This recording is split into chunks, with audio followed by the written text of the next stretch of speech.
le centre d'instruction de l'armée de mer, l'un des pôles de formation militaire du pays. Ici se joue depuis plusieurs semaines l'avenir de l'administration guinéenne. 1013 nouveaux agents de l'État, issus du dernier recrutement de la fonction publique, répondent à l'appel de la nation.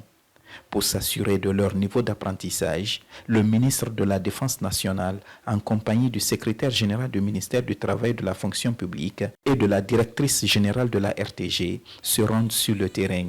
Ces jeunes ne sont plus simplement des civils, ils deviennent des soldats d'une administration nouvelle, les bâtisseurs d'une Guinée moderne. Ces 4 semaines passées ici nous ont permis de découvrir aujourd'hui l'institution militaire. Nous avons appris beaucoup de vertus, dont entre autres le sens du devoir, la discipline. Ça nous a permis de renforcer nos capacités physiques à travers les activités sportives que nous effectuons là, afin d'être très endurants. La vie que j'ai découverte ici m'a donné de l'expérience. On nous a montré qu'on est un, que l'armée c'est la discipline.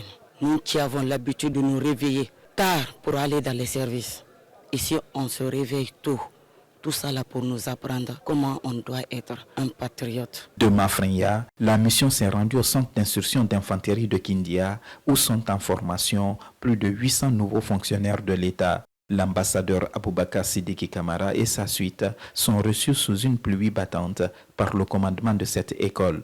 Depuis son lancement, le programme d'induction civilo-militaire est à son 3e contingent.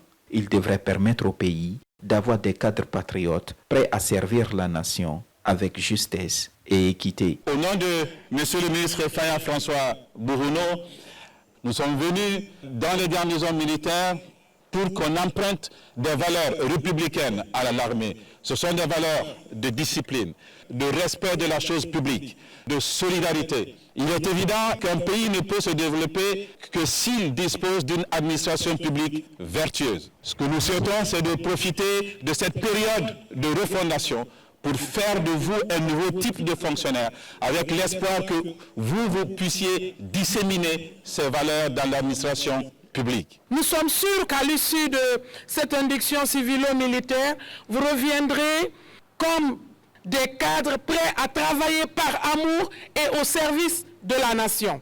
Désormais officiers de réserve de l'armée guinéenne, ces nouveaux fonctionnaires ont bénéficié des cours militaires pour forger leur caractère.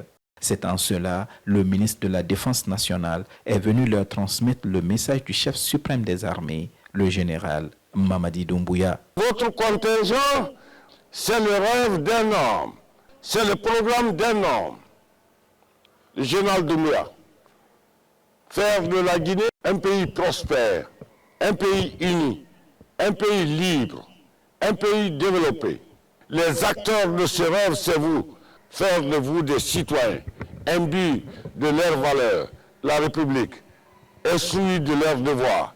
Voilà comment vous serez à votre sortie des fonctionnaires exemplaires. Cette visite a été aussi marquée par les démonstrations des stagiaires en ordre serré, en démontage et remontage des armes et à l'exercice de tir. Avant de quitter Kindia, l'ambassadeur Aboubakar Sidiki Kamara s'est entretenu avec les forces de défense et de sécurité de la région. Il les a invités, avec leurs familles, à se faire enrôler dans le cadre du programme national de recensement à vocation d'état civil en cours dans le pays.